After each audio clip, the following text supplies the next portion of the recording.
Ya, dan domba-domba itu sesungguhnya adalah miliknya, tetapi belum datang kepada dia, belum mendengar suaranya. Ya, nah bagaimana kehidupan mereka? Ya, tentu Tuhan mau supaya mereka ya menjadi satu kawanan dengan orang yang percaya. Dengan mari kita membaca bersama-sama, bisa buka Alkitab atau lihat di LCD bisa. 1, 2, 3. Ada lagi padaku domba-domba lain yang bukan dari kandang ini. Domba-domba itu harus kutuntun juga, dan mereka akan mendengarkan suaraku, dan mereka akan menjadi satu kawanan dengan satu gembala. Ya. Di dalam Yohanes pasal 10 kita lihat ya, bagaimana Yesus menyampaikan kebenaran melalui perumpamaan dan menunjukkan bahwa dia adalah gembala yang baik. Dia gembala yang baik, dia bertanggung jawab atas domba-domba kepunyaannya. Tetapi gembala-gembala yang bukan gembala yang baik, yang disebut gembala upahan, dia tidak bertanggung jawab. Ketika ada ya bahaya, ketika ada serangan, dia lari, dia tidak makan. Yang bukan gembala dan yang bukan pemilik domba-domba itu, ya, bukan pemilik domba-domba itu sendiri, ketika melihat serigala datang, meninggalkan domba-domba itu, lalu lari sehingga serigala itu menerkam dan mencerai-beraikan domba-domba itu. Yesus menyampaikan bahwa dia adalah gembala yang baik. Dan waktu dia menyampaikan kebenaran ini, dia sebagai gembala yang baik nanti terpenuhi bahwa dia merelakan atau menyerahkan nyawanya. Apakah ya masih banyak kawanan-kawanan yang lain, domba-domba lain yang sesungguhnya milik sang gembala agung itu, sang gembala yang baik itu, tetapi belum masuk dalam satu kawanan? Saudara, kalau kita melihat fakta yang kepada sang gembala yang baik, yang belum mendengar suara gembala itu. Kalau kita belajar firman Allah, suatu tugas yang penting disampaikan oleh Yesus kepada murid-murid, yaitu supaya murid-murid setelah menerima kuasa karena Roh Kudus sudah turun atas mereka, pergi menyembah Tuhan. Dalam Yohanes pasal 10 itu mengingatkan kita akan kebenaran yang pertama yang perlu kita pegang, dan ini tugas kita. Domba-domba lain itu adalah milik sang gembala yang baik. Ini harus kita pegang. Ya, siapa sang pemilik gembala-gembala di kandang yang lain itu? Memang tidak semua ya yang ada di kandang-kandang yang lain itu milik sang gembala itu. Nah, tetapi ada yang miliknya, tetapi belum datang kepada sang gembala yang baik, belum mendengar suara sang gembala itu. Ya, orang-orang ya di mana mereka sesungguhnya milik Tuhan, milik Allah, dan mereka akan diselamatkan. Sang pemilik itu adalah Tuhan sendiri, sang gembala itu. Ya, ada lagi padaku domba-domba lain. Ada padaku domba-domba lain. Ada milikku yang belum berseru di dalam namaku, kira-kira begitu. Ada milikku yang belum satu kawanan dengan orang-orang yang sudah percaya saat ini. Ada domba-domba lain, ada pribadi-pribadi lain yang sesungguhnya mereka adalah pribadi-pribadi milik sang gembala itu. Artinya begini, satu waktu mereka itu akan datang kepada Tuhan, karena itu adalah milik Tuhan. Tetapi saat ini mereka belum berseru di dalam nama Yesus, belum mendengar suara sang gembala, belum percaya Yesus, belum menjadi orang Kristen. Ada di antara kita, dulu kita di kandang yang lain, tapi kita milik sang gembala itu. Dulu kita bukan orang Kristen, dulu kita bukan menyembah Allah Bapa, Anak, dan Roh Kudus. Dulu kita jauh dari Tuhan, dulu kita nggak pernah masuk gereja. Tetapi waktu kita, waktu saudara belum di dalam Tuhan, belum berseru di dalam Tuhan, sesungguhnya saudara dan saya adalah milik Sang Gembala Agung itu, milik Allah. Hanya nunggu waktu. Setelah kita mendengar firman Allah, setelah kita mendengar tentang Yesus, kemudian kita berseru di dalam nama Yesus. Firman Tuhan katakan, yang berseru di dalam nama Yesus akan diselamatkan. Amin. Saudara sudah berseru di dalam nama Yesus? Ya, percaya dalam hati, mengaku dengan mulut bahwa Yesus adalah Tuhan dan Juru Selamat kita secara pribadi. Amin. Puji Tuhan, kita sudah masuk dalam kawanan itu. Itu maksudnya, kira-kira kita sudah ada. Nah kemudian Yesus mau berkata, datang menghadapi saudara dan saya, dan berkata, masih ada pribadi-pribadi lain yang belum masuk dalam komunitas ini. Itu milikku. Ya, jadi semangat pemberitaan kabar baik tidak boleh luntur, menjadi saksi Kristus tidak boleh mundur, melainkan semakin gencar kita lakukan, karena tugas ini diberikan oleh Tuhan kepada gerejanya, diberikan oleh Tuhan kepada setiap orang yang percaya. Yohanes 15 ayat 16. Ketika Yesus memilih kita, bukan kita yang pilih Yesus, Yesus memilih kita, dan kemudian ditetapkan supaya kita pergi dan menghasilkan buah. Jadi jangan mundur kita untuk bersaksi, jangan mundur kita untuk berdoa, meminta kepada Tuhan jiwa-jiwa yang masih tersesat itu, jiwa-jiwa yang ada di kandang-kandang lain itu. Jangan berhenti berdoa, karena sesungguhnya mereka itu adalah milik Sang Gembala Agung itu. Kalau Bapak Ibu kita sekalian memahami hal ini, maka kita akan semakin semangat. Kira-kira begini, ya ini kita lihat sedang terjadi bencana misalnya ya, bencana ini ya sudah terjadi. Kemudian ada orang yang kemarin gempa di Nabire, misalnya ada orang yang tertimpa batu ya, tertimpa ya reruntuhan. Nah kemudian dia sedang berteriak, berseru minta tolong. Ini antara hidup dan yang mati.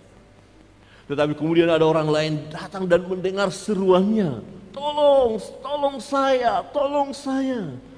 Kemudian ada orang yang mendengar. Bagaimana orang yang sudah mendengar kata tolong, tolong, tolong, akankah dia lewat saja? Saya yakin tidak. Dia akan menghampiri suara itu, dan dia akan mencoba menolong. Karena dia tak berdaya, dia akan pergi berteriak kepada orang lain minta bantuan. Dan orang-orang yang mendengar seruan akan datang untuk menolong. Kemudian akan bergandeng tangan, mengangkat reruntuhan itu, dan mengeluarkan pribadi yang sedang terjepit dan hampir mati itu. Kemudian oleh karena usaha mereka, yang terjepit itu pun ditarik kembali dan mengalami kehidupan, mengalami kemenangan, mengalami kebahagiaan. Saudara, siapa yang mendengar teriakan itu? Saudara dan saya. Adakah kita pernah mendengarkan teriakan mereka yang sedang tertekan itu? Ya, yang ada di kandang lain, dan ingat itu milik Sang Gembala Agung, kepunyaannya. Itu anak Tuhan. Hanya pada saat ini mereka belum berseru di dalam nama Tuhan. Kenapa? Karena mereka belum pernah dengar nama Tuhan. Yang berseru di dalam nama Tuhan akan diselamatkan. Tapi bagaimana mereka berseru di dalam nama Tuhan? Mereka tidak tahu tentang itu. Mengapa mereka tidak tahu tentang Tuhan? Tidak ada yang memberitahukan kepada mereka. Siapa yang harus memberitakan? Orang percaya, saudara dan saya. Ada amin? Siap untuk itu? Ya, Yesus berkata, ya ada lagi padaku domba-domba lain yang bukan dari kandang ini. Ya misalnya nih, saya orang Batak. Ya Tuhan mau berkata, ya masih ada di luar orang Batak ini yang harus diselamatkan. Saudara dari NTT, masih banyak di luar NTT yang harus diselamatkan. Hai orang NTT, di mana suara yang teriak-teriak itu, adakah engkau mendengar dan pergi untuk melayaninya? Ada lagi Hai orang-orang Sulawesi, masing-masing suku-suku yang sudah percaya. Tidak hanya suku-suku yang percaya ini ya milik Tuhan, tapi masih ada suku-suku lain. Maka dikatakan pergilah jadikanlah semua suku-suku bangsa. Masih ada daerah-daerah pedalaman yang belum mendengar nama Yesus. Siapa yang akan pergi ke sana? Waktu Tuhan berbicara hendak mengutus hambanya untuk menyampaikan firman Allah supaya bangsa Israel bertobat karena mereka melakukan kejahatan. Siapa yang akan aku utus? Yesaya berkata, ini aku Tuhan, utuslah aku. Apa cukup Nabi Yesaya yang berkata begitu? Zamannya sekarang seperti lagu kita. Ini zamannya, zaman penuaian. Tuaian sudah menguning, tuaian banyak, siap untuk dituai, tetapi pekerja sedikit. Siapa yang siap bekerja? Halo, kita yang hari ini beribadah, adakah kita siap bekerja? Amin. Amin. Karena itu milik Sang Gembala itu. Ya, itu milik Sang Gembala itu. Saudara yang terkasih dalam Tuhan, kalau kita mempedulikan mereka, kalau kita memperhatikan mereka, kalau kita menggumuli mereka, kalau kita kemudian dengan ya apa yang ada pada kita, kita lakukan, ada aksi kita, ada dana kita, ada tenaga kita yang kita siap korbankan, dan itu menyenangkan hati Tuhan. Karena inilah hati Bapa. Allah tidak menghendaki kematian orang-orang fasik itu di dalam kefasikan mereka, tetapi Tuhan mau supaya mereka bertobat. Mereka membutuhkan kabar baik. Saudara, itu sebabnya pekerjaan ini belum selesai. Karena Matius pasal 24 ayat 14 berkata, Injil kerajaan Allah diberitakan ke seluruh dunia, seluruh suku bangsa, baru tiba kesudahannya. Ya, memang ini tanda-tanda akhir zaman sudah nyata. Gempa, ya tsunami, peperangan, macam-macam itu tanda-tanda. Ya, dan banyak orang sekarang sudah mengalami pertobatan. Daerah-daerah tertentu yang benar-benar fanatik, benar-benar membenci kekristenan, sekarang dilawat Tuhan.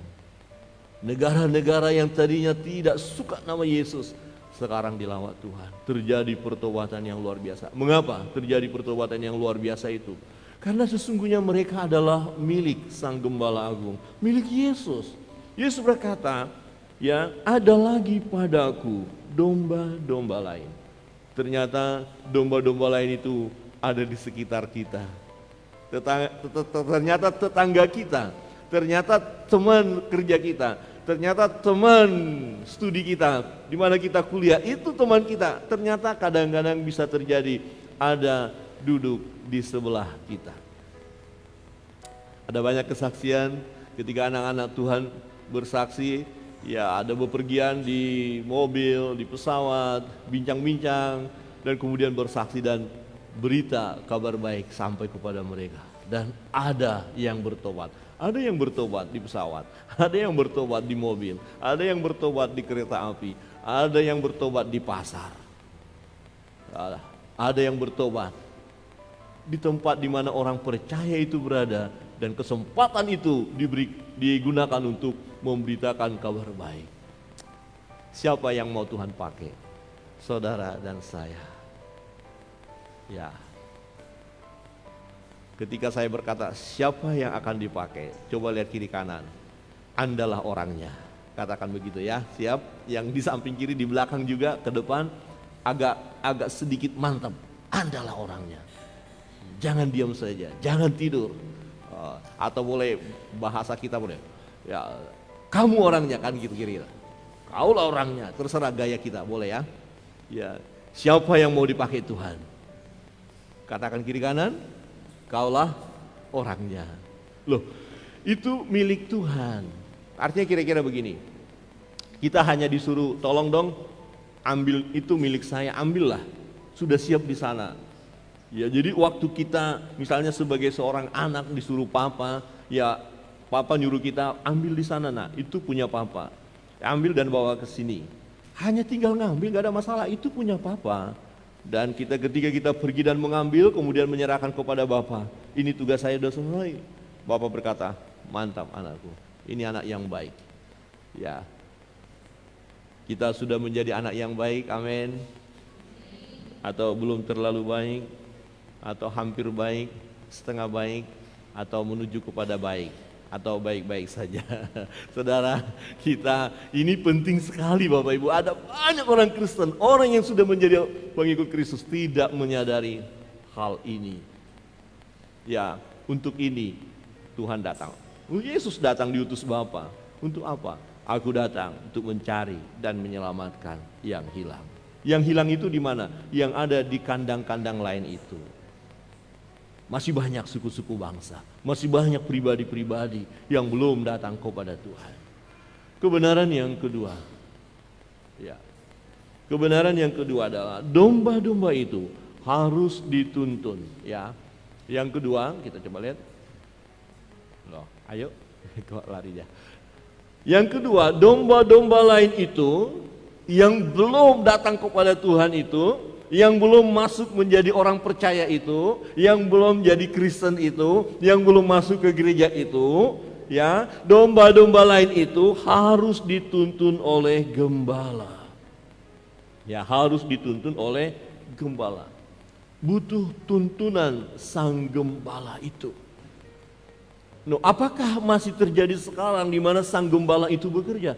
Iya, Yesus bekerja dan dia pakai orang yang percaya, yang terlebih dahulu percaya. Waktu Yesus menyampaikan amanat agung, pergilah jadikanlah semua bangsa muridku, dan ketahuilah aku menyertai engkau senantiasa sampai kesudahannya. Jadi penyertaan Yesus dalam kehidupan orang Kristen, orang percaya, ya dan amin. Tuhan Yesus tidak pernah tinggalkan kita. Tuhan Yesus tidak pernah melupakan kita. Yang benar adalah Tuhan Yesus terlibat di dalam pelayanan kita. Tuhan Yesus terlibat dalam pelayanan saudara. Ketika saudara melayani orang lain, mendoakan orang lain, ya, memberitakan kabar baik kepada orang lain, di situ Yesus hadir. Amin. Jangan takut.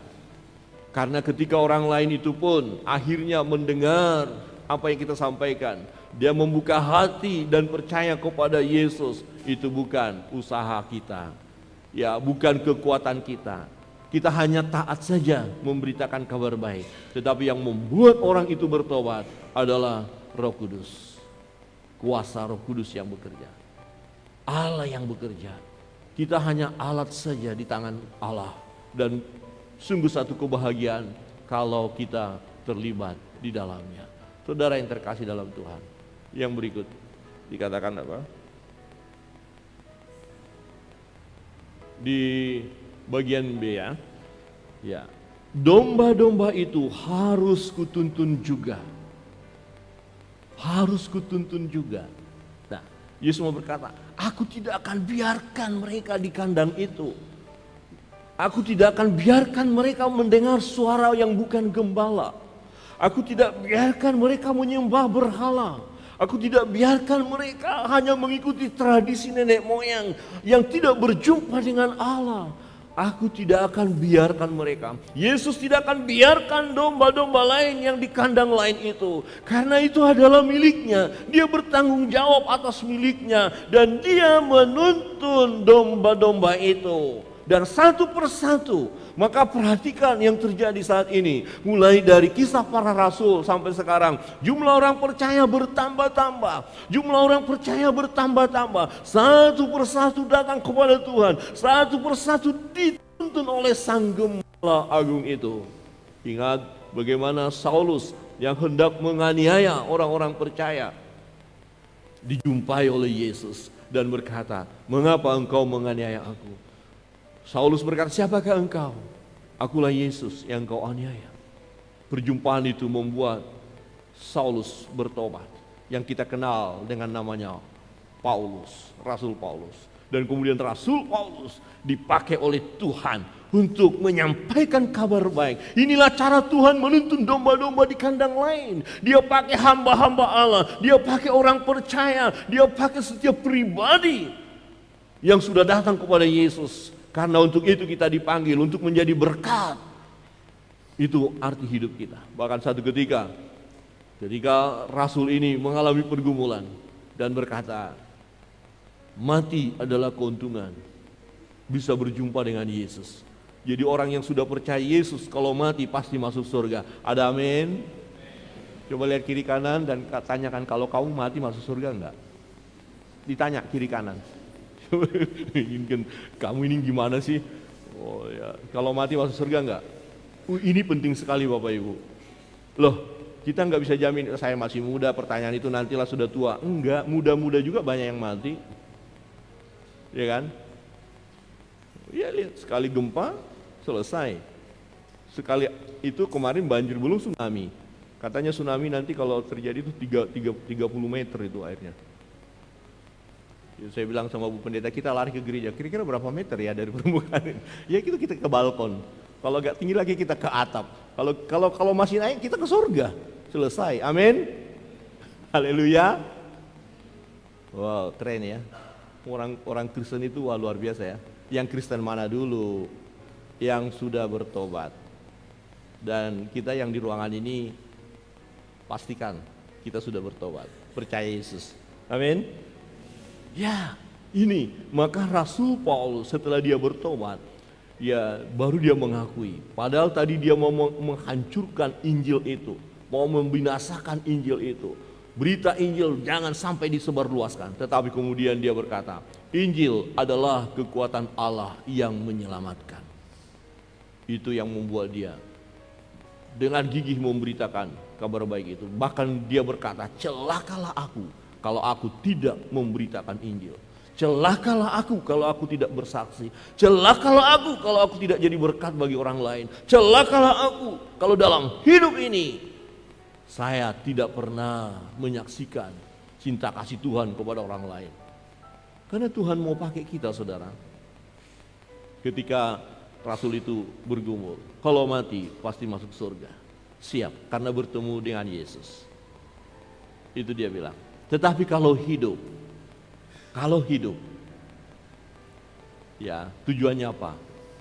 Untuk menghasilkan buah. Hidup harus berguna, bukan hanya untuk diri kita, untuk keluarga kita, tetapi terlebih untuk kemuliaan nama Tuhan kita. Amin. Saudara yang terkasih dalam Tuhan, Tuhan Yesus tidak membiarkan domba-domba lain itu mau tersesat-tersesatlah, mau mati-matilah, tidak. Biarkan kamu terus melakukan penyembahanmu, tidak. Tetapi Tuhan mau supaya mereka datang masuk kepada kawanan domba yang sesungguhnya itu, yang terlebih dahulu yang sudah percaya itu, supaya masuk. Dengan kata lain kita gambarkan kandang itu adalah gereja. Gereja, kandang itu gereja, supaya orang-orang yang di kandang lain itu masuklah ke gereja, masuklah untuk menyembah Allah, dan Tuhan akan menuntun. Cara Tuhan luar biasa, saudara. Cara Tuhan luar biasa untuk menuntun domba-domba itu. Saudara kalau lihat nanti kesaksian-kesaksian ya di media sosial itu, wah luar biasa. Ya, datang menyembah Tuhan. Ada orang yang membenci nama Yesus, tahu-taunya di akhirnya menyembah Tuhan. Ada yang mengeraskan hati. Ya, salah satu kesaksian bagus sekali, nanti saya kirim di grup ya, bagus sekali. Dan dia bertobat. Waktu ditanya, kamu sekolah teologi di mana? Jadi hamba Tuhan. Dia bilang, saya sekolah teologi di Kerobokan, di penjara. Dia bertobat di penjara. Dan yang menginjili dia siapa? Tahu kasus narkoba dari Australia? Ya, dia ya siapa namanya? Chen ya, Andrew masuk, dia belum orang percaya di situ. Datang temannya dari Australia menginjili dia percaya di situ, kemudian dia jadi penginjil di situ. Kemudian ketika ditanya, berapa banyak yang dibaptis oleh Andrew di Kerobokan? 200 orang. Dahsyat. Wah, saya bilang 200 orang. Kalau jemaat Sinam semua masuk penjara, satu-satu orang membawa 200, sudah luar biasa. Masa di penjara aja dapat jiwa, kok kita nggak di penjara kok nggak dapat jiwa ya? Atau harus di penjara dulu baru dapat jiwa? Coba tanya kiri kanan, atau harus di penjara dulu? Dan ini kisah nyata bahwa waktu di Yerusalem, umat percaya itu asik dalam komunitasnya, senang sambil membagi roti. Tapi mereka lupa, Tuhan bilang jadilah, pergilah Yerusalem, Yudea, Samaria, ujung bumi. Tapi mereka tidak pergi sampai ke ujung bumi, tidak pergi ke Samaria, tidak pergi ke Yudea, hanya ada di Yerusalem. Tuhan izinkan terjadi penganiayaan besar-besaran. Baru semua orang percaya, pucar kacir, lari.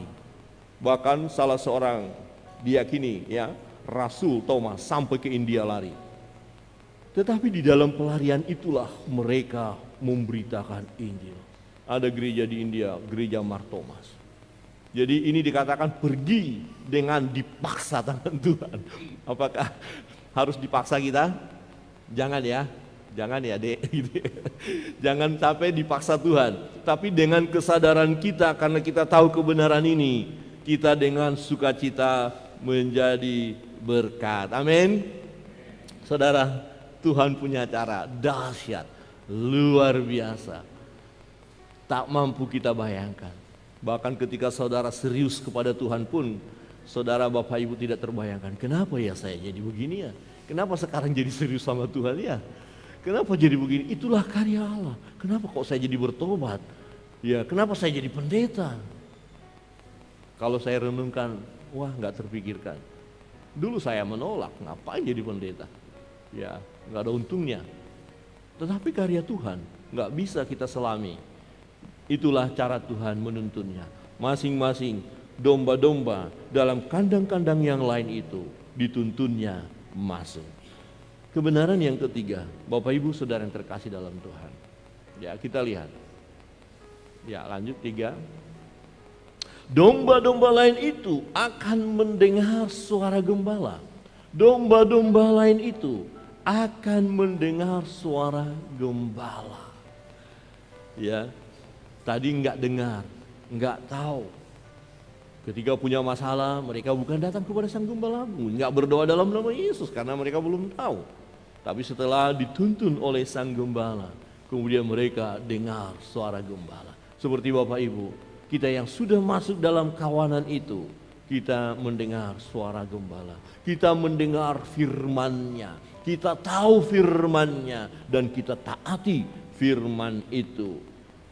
Ya, bagian C berkata begini. Ya, lanjut. LCD-nya. Mereka akan mendengarkan suaraku. Mereka akan mendengar suaraku. Wow, dahsyat. Ini menggairahkan hati kita dalam dunia misi sebagai anak-anak Tuhan. Ini tugas kita, tugas saudara dan saya. Ya, dan kita tanamkan terus gereja kita adalah gereja yang memang bermisi. Ya, kalau kita tidak lakukan itu, maka ya kita harus mempertanggungjawabkan nanti di hadapan Tuhan. Ya, dan kalau kita tidak lakukan, itu sama dengan kita egois. Egoisnya di mana? Yang penting saya selamat, yang penting saya saja jadi orang percaya, yang penting saya menikmati. Tapi bagaimana dengan orang lain? Dan ketika saudara dan saya ambil bagian dalam ya tugas ini, kita bukan orang-orang yang egois. Dan jangan egois. Amin. Coba lihat kiri kanan dan katakan jangan egois. Ya, penting saya deh, daripada saya punya masalah nanti saya kasih tahu tentang Yesus saya jadi masalah. Enggak seperti itu juga ya. Kadang-kadang kita terlalu ketakutan yang mulai. Kesaksian kita dari hidup kita saja. Ya, kalau kita lihat kisah para rasul, dia dikatakan mereka disukai oleh banyak orang. Jadi orang Kristen itu disukai oleh banyak orang. Disukai karena apa? Penampilannya sudah beda. Ya, tidak lagi dalam gelap, sudah ada di dalam terang. Siapa yang tidak suka dengan terang? Saudara yang terkasih dalam Tuhan, mereka akan mendengar suaraku. Mereka akan dengar firman. Dulu saudara dan saya tidak dengar firman. Dulu saudara dan saya melakukan segala sesuatu atas maunya kita. Bahkan tidak sedikit seperti khotbah minggu yang lalu. Ya, kita malah bersahabat dengan musuh, bersahabat dengan kuasa kegelapan, bersahabat dengan magic, dukun-dukun dan lain sebagainya. Itu dulu.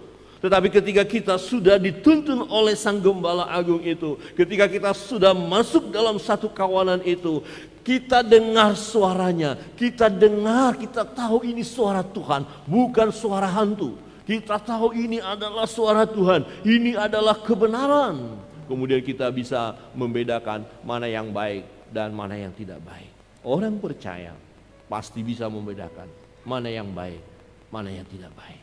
Dan oleh karena Roh Kudus ada pada kita, Roh Kudus itu memimpin kita, menginsapkan kita akan dosa-dosa kita. Kemudian kita mengakuinya, kita menyelesaikannya, kita menolak untuk terus terlibat di dalamnya. Mendengar suara Tuhan, mendengar suara Gembala Agung.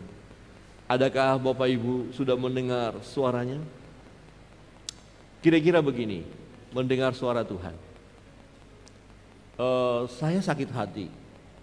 Orang ini perbuatannya, perkataannya sangat-sangat menyakitkan saya. Dan secara daging saya berkata saya tidak mau mengampuni dia. Saya tidak mau bergaul dengan orang ini. Saya tidak suka dengan orang ini. Dan saya tidak mau berjumpa dengan orang ini. Secara manusia. Saya terlalu disakiti.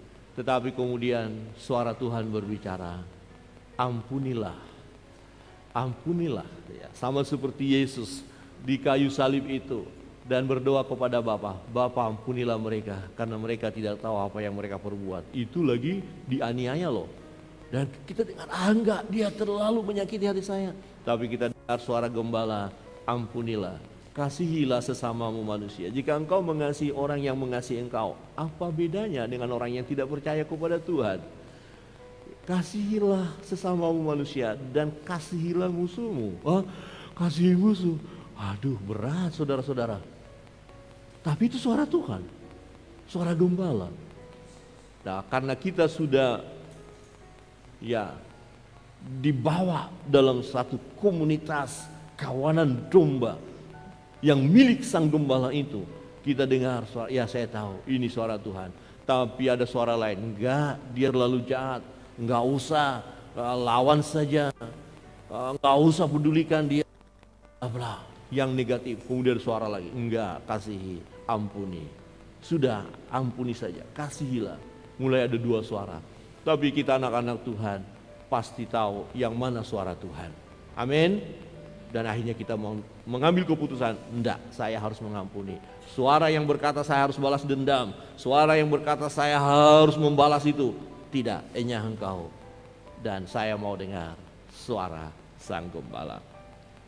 Jemaat Sinem tentunya berjuang untuk terus dengar suara Gembala Agung. Amin. Yang keempat, domba-domba lain itu menjadi satu kawanan. Menjadi satu kawanan. Nah, ini menarik. Menjadi satu kawanan dengan satu gembala. Ya, berikut dikatakan, lanjut. Mereka akan menjadi satu kawanan dengan satu gembala. Ya. Kita tidak berbicara merek gereja, denominasi, enggak. Gereja mereknya apapun terserah. Tetapi yang pasti adalah kita satu gembala, satu kepala, yaitu Yesus Kristus, Sang Gembala Agung. Yesus Kristus kepala gereja. Amin. Semua kita kan satu. Jadi jangan pilih-pilih, jangan kamu gereja itu kau nggak usahlah berteman atau nggak usah terlalu dekat dengan si A si B karena gerejanya berbeda. Tidak, kita satu kawanan, kita sama-sama menyembah Allah, kita sama-sama memuliakan Tuhan.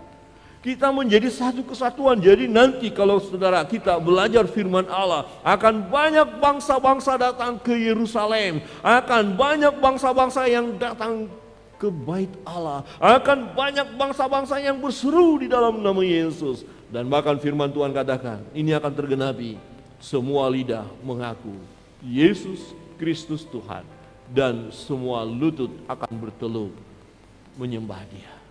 Hari ini masih banyak yang masih di luar, belum gabung dengan kita.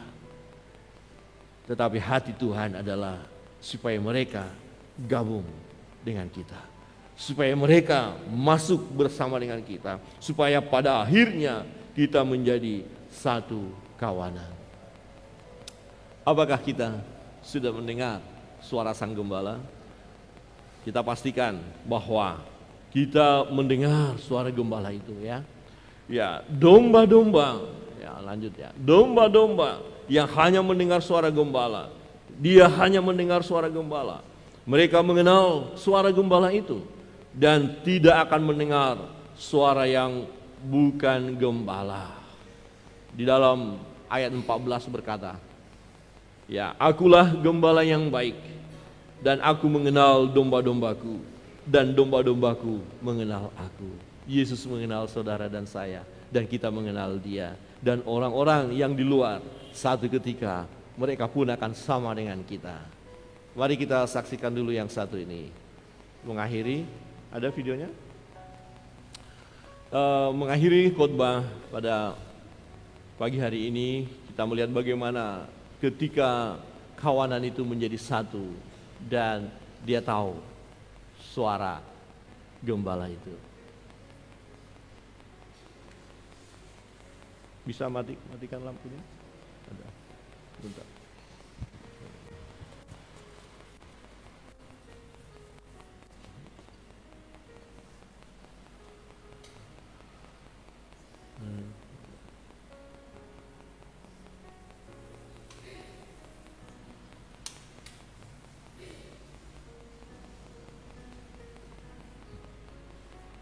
Kasih suaranya.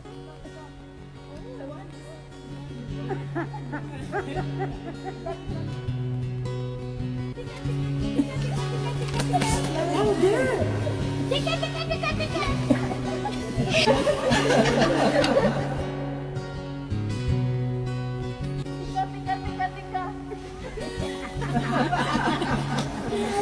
They're coming.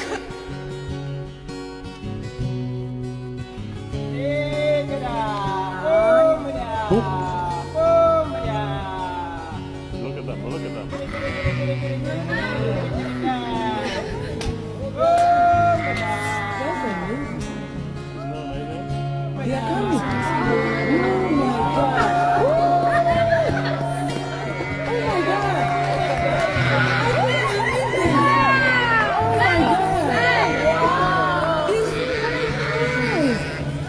Oh my God, this is amazing. You scared them. Yeah, Eunice made him go away. Was that cool or what? Yeah. You will never have the same again.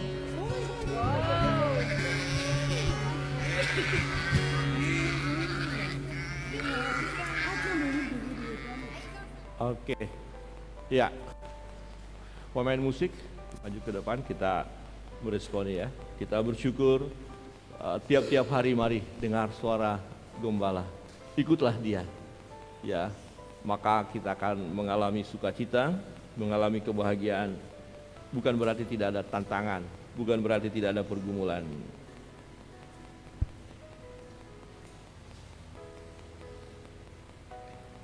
Mari kita berdoa.